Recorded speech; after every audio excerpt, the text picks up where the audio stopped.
Bonjour, bonsoir. C'est la deuxième partie, toujours concernant le drapeau. On va parler du deuxième sentiment, la République. En 1806, on a opté pour la République sous le leadership d'Alexandre Pétion.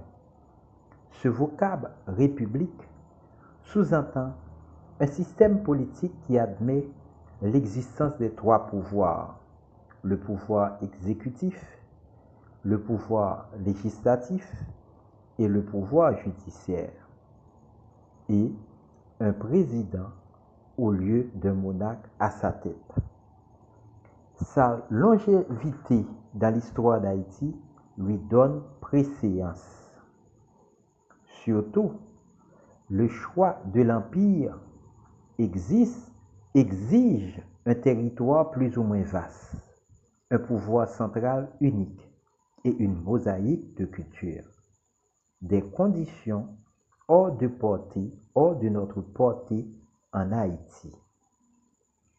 Je veux adopter une république démocratique de préférence à cause du congrès du Bois Caïman où les esclaves avaient pour motif de soulèvement 3 jours de liberté.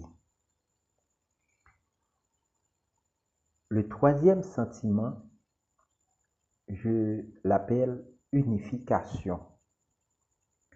Je demande de la discipline pour obtenir cette unification. Au XXIe siècle, il faut finir avec nos confrontations idéologiques. Par exemple, on a des partisans de la République et des partisans de l'Empire. On a également ceux qui préfèrent le bicolore bleu et rouge et ceux qui préfèrent le bicolore noir et rouge. Il faut arrêter. Ce n'est pas l'essentiel. Il faut dire, adopter le bicolore bleu et rouge pour sa longévité, c'est ce que j'ai compris. Le bicolore bleu et rouge vient du drapeau français.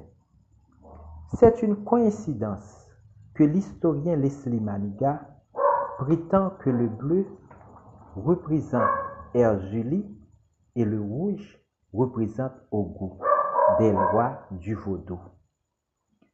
Pour se défendre de la faillite des élites haïtiennes, un discours détourne le ressentiment vers l'étranger, vers la culture étrangère, le catholicisme, le français.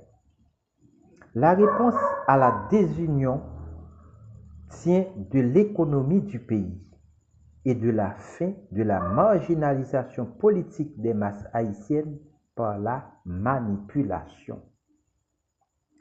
Haïti doit être, à l'instar des îles de la Caraïbe ou bien des pays de la Caraïbe, une mosaïque de cultures. Imposer le créole ou le vaudou ne suffisent pas pour avoir de réelles alliances comme les alliances historiques d'autrefois, celle du 14 août 1791 entre tous les Noirs de Saint-Domingue et celle du 18 mai 1803 entre les Noirs et les Mulattes, ou d'authentique confiance. Pour mettre fin à des contacts superficiels, à de coups de convergence tactique, il faut respecter les erreurs du passé et adopter les corrections. C'est la fin de cette deuxième partie. Merci.